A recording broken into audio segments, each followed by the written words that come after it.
D'accord?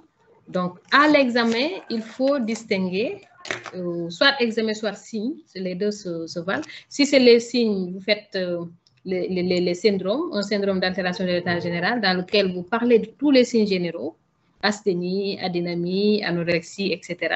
Un syndrome d'altération de l'état général, un syndrome d'insuffisance médulaire qui va se traduire par des signes cliniques en rapport avec des cytopénies. L'anémie va se traduire par une pâleur avec un syndrome anémique. La thrombopénie va se manifester par des signes hémorragiques, un syndrome hémorragique. Et les leuconeutropénies vont se traduire par des infections récidivantes. Voyez un peu. Donc, si vous comprenez bien la physiopathologie, parfois vous n'avez même pas besoin de grand-chose. Vous faites la déduction de ce qui va arriver. Et pour le syndrome tumoral, vous allez voir quelles sont les manifestations du syndrome tumoral. Chez l'enfant jeune, le plus souvent, ce sont des douleurs osseuses. Et vous décrivez les douleurs osseuses dans les leucémies aiguës. C'est des douleurs atroces, vraiment au niveau des métaphyses, et vous les décrivez diurnes et nocturnes sans caractère inflammatoire.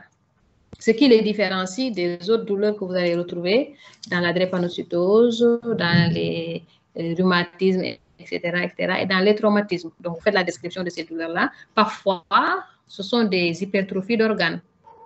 Pourquoi? Parce que les cellules se sont déposées sur ces organes-là. Les cellules blastiques sont sorties de la moelle et se sont déposées sur ces organes. C'est soit les ganglions, vous aurez des adénopathies, soit les autres organes du tissu lymphoïde, la rate, une splénomégalie, le foie, une hépatomégalie. Et l'erreur qu'il ne faut pas commettre, c'est de parler d'hypertrophie gingivale comme vous l'avez fait. Parce que l'hypertrophie gingivale n'est pas un symptôme de la leucémie aiguë lymphoblastique, mais de la leucémie aiguë myéloblastique. Ça, il faut faire très attention. Donc, à partir du moment où vous décidez de traiter la leçon selon le signe, vous choisissez la leucémie aiguë lymphoblastique, vous n'avez pas le droit de décrire les signes des autres leucémies, notamment la leucémie aiguë myéloblastique. Donc, vous reprenez les signes et vous retirez tout ce qui fait partie des leucémies aiguës myéloblastiques et vous allez le mettre dans les formes cliniques quand vous allez aborder les formes cytologiques en parlant de la leucémie aiguë myéloblastique. Parce que j'ai vu que vous avez donné beaucoup d'éléments, la néphromégalie, vous avez donné tous ces éléments dans la partie type de description, alors que la LAL ne donne pas ces symptômes-là. D'accord? Maintenant, après avoir décrit les signes cliniques, vous décrivez les signes paracliniques. Les signes paracliniques, c'est toujours l'orientation et la confirmation. Donc, c'est l'hémogramme. Vous décrivez les différents types. Quand vous prenez, par exemple, l'hémogramme, la lignée blanche, elle peut être normale, ce qu'on appelle les leucémies leucocytaires, quasi normales. Cette lignée blanche, elle peut être diminuée, on a la leucopénie. Elle peut être augmentée, c'est l'hyperleucocytose.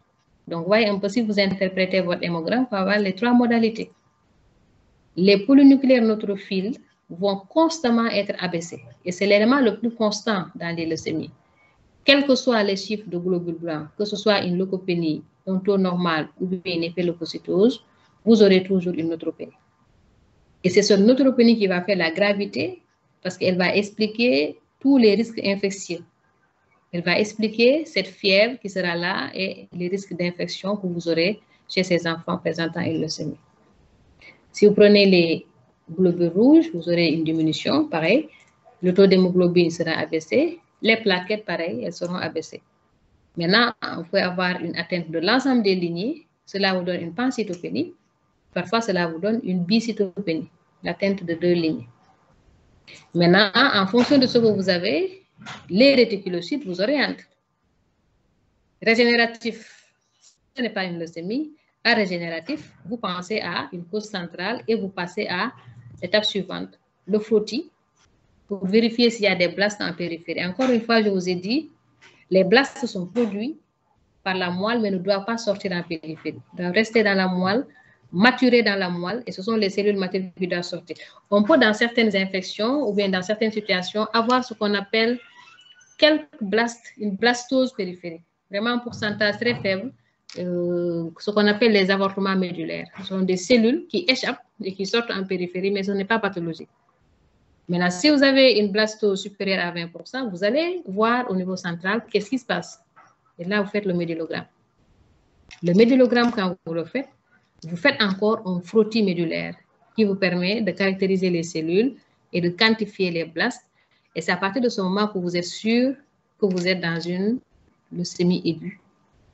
Et le médullogramme vous permet d'aller au-delà et de typer. Vous faites la cytogénétique, vous faites l'immunophénotypage, vous faites même la biologie moléculaire sur le frottis médulaire. D'accord? Vous faites parfois même des recherches virales, une PCR virale, parce que parfois, il y a des facteurs infectieux qui peuvent être associés au mécanisme physiopathologique de ces leucémies. Donc, quand vous aurez le sucre médulaire, vous pouvez faire beaucoup de prélèvements pour faire des explorations qui peuvent vous orienter.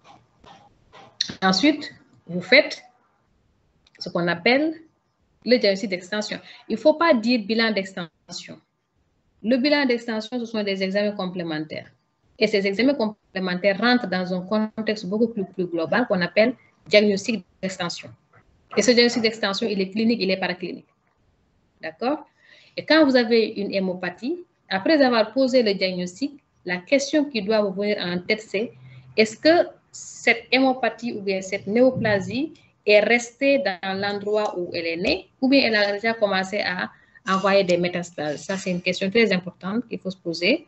Et vous allez faire un examen complet pour voir est-ce qu'il y a des atteintes en rapport avec une métastase. D'accord? S'il y en a, après, vous faites une classification. En fonction du nombre de sites atteints, les classifications diffèrent. Maintenant, ici, dans les leucémies, vous avez le choix. Soit vous parlez de classification, vous donnez classification FAB, classification OMS, ou bien vous dites forme cytologique. Et si vous dites forme cytologique, vous dites leucémie aiguë, lymphoblastique, de type LAL1, LAL2, LAL3, ou bien vous dites leucémie aiguë myéloblastique avec les LAM 0 jusqu'à LAM 7. C'est vraiment au choix. Donc, je vous laisse voir quelle est la formule avec laquelle vous vous sentez mieux à l'aise et après, je vais vous... De toute façon, moi, je ne modifie pas beaucoup ce que vous faites si c'est logique. Parce qu'encore une fois, ce qui est recherché, c'est de la cohérence jusqu'au diagnostic final, jusqu'à la prise en charge. Que vous fassiez un plan diagnostic ou un plan signe, cela va aboutir au même résultat.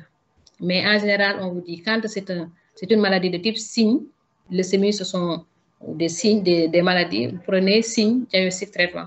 Si c'est un syndrome ou un symptôme, vous adoptez le plan diagnostic. Mais il n'est pas dit qu'un plan exclut l'autre. L'essentiel, c'est d'être cohérent dans ce que vous dites. Alors, vous avez parlé de signes de gravité. Oui, mais les signes de gravité, en général, c'est classique de les mettre dans l'évolution. Donc, l'évolution peut se faire vers une rémission complète. Vous donnez les critères de rémission ou bien vers des récidives ou des complications. D'accord? Et dans les complications, vous les citez et vous les systématisez. Donc, il y a les complications en rapport avec des infections, avec des perturbations métaboliques, des signes hémorragiques. Vous systématisez pour éviter de répéter les complications. D'accord?